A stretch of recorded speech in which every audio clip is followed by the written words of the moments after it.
I want to see your squad. I want to see We your should see the toolkit. team within the next 1 week. Exactly. And that will send me the most paramount message.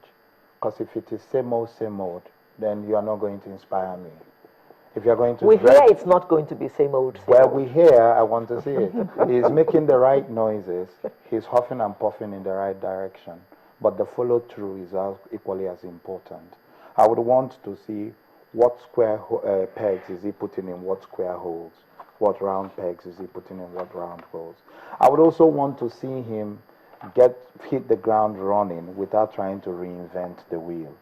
The outgoing government, if we believe that governance is a continuum, has cut out his job for him. If you look at the PwC report, for instance, as a metaphor, in as much as he didn't say shoot this person or shoot that person, but he pointed out clearly where the fault lines are in the structure of our petroleum downstream sector. The fault lines are all glaring all over there. Does he need a new set of consultants to report the same thing that is in his hands, or does he begin to act on it?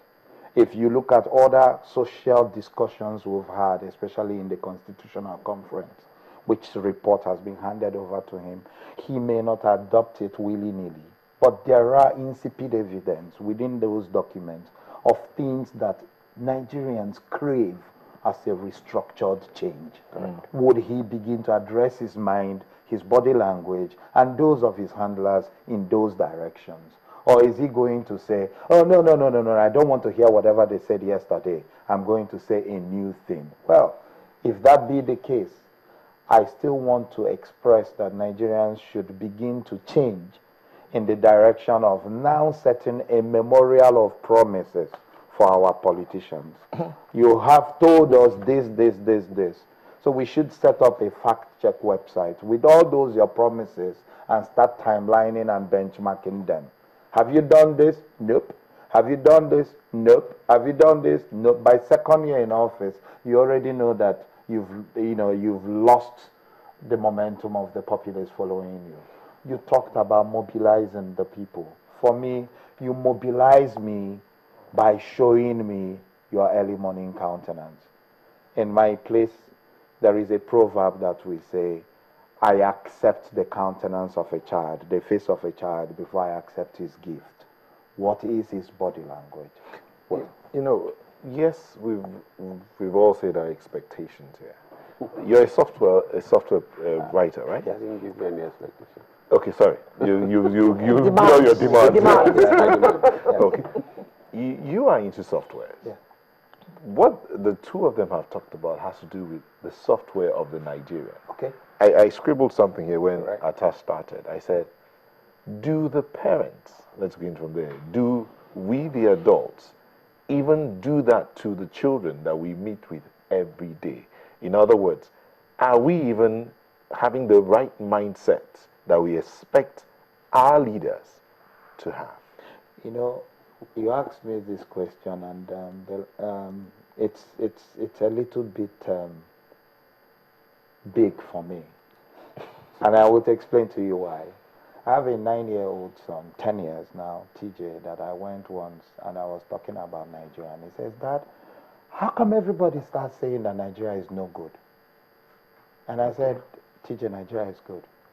It's just that we have challenges. He said, because, I said, but why are you asking? He said, well, if Nigeria is no good, why do you keep making babies? What's the problem with the adults? Why do you want to make babies in a country that is no good? Do you want us to suffer? And I sat back, I thought about it. I said, but really, innate in us, we really don't believe that Nigeria is that bad. We all have hopes that this Nigeria can be better. That's the only thing that's kept the Nigerian going. Creating new successor generations. However, we also need, critically, something to believe in. And once that thing to believe in is evoked, what you are asking for devolves naturally. So who evokes that thing? You're Leadership. putting it to the leader. Leadership. Atta has called it the Nigerian The dream. coat of arms. So let me go back to Atta. Well, what, to your mind, would the Nigerian dream be like? First of all, it's actually in our laws. We have a motto. and that's unity and faith, peace and progress. We also have what is called the duties of the citizen of Nigeria in the laws of this land. Social justice, respecting the national flag, respecting the national anthem, the national I beg to butt in right now, Atta. Unfortunately, Nigerian children are not taught civics anymore. So they don't even know what you're talking about. That is even a very big problem. Because our children are not even taught history. And yesterday, the president was talking about the Herbert Macaulays and the Awolowas. And we have a generation of children that don't even know these men. That is why I'm asking the question, where is Nigeria going? We must answer that question. It's fundamental. The second thing is, we must be proud of Nigeria. The narrative of Nigeria must change. The president said something yesterday. He said, the world has come to expect the worst from Nigeria. We need to change that story. As Nigerians, if they are listening to us today, we must revive the pride and the greatness of this country. 1 out of every black person on the face of this earth is a Nigerian.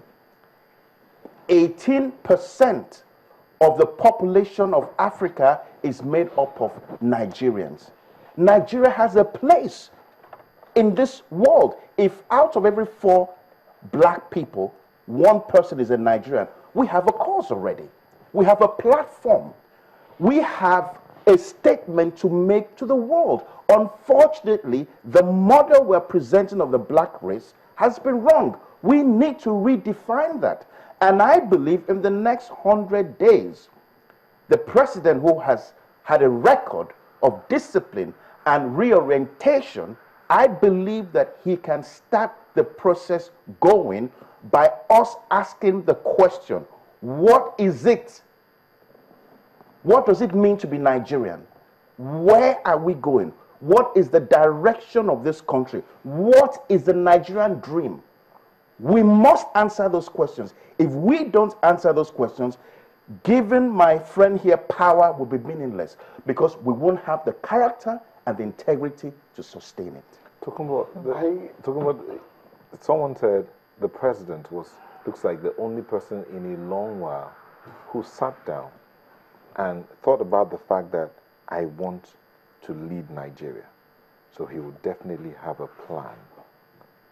Do you think that what he's talked about, the dream, do you think that that dream, the Nigerian dream, would be part of the plan he has? To me, basically, if I want to act for the layman on the street, everybody says a hungry man is an angry man. Before we can put all these things in place, I am particular about the policies. When I talked about... Man must work. Yes, and that's what you have, they have now termed stomach infrastructure.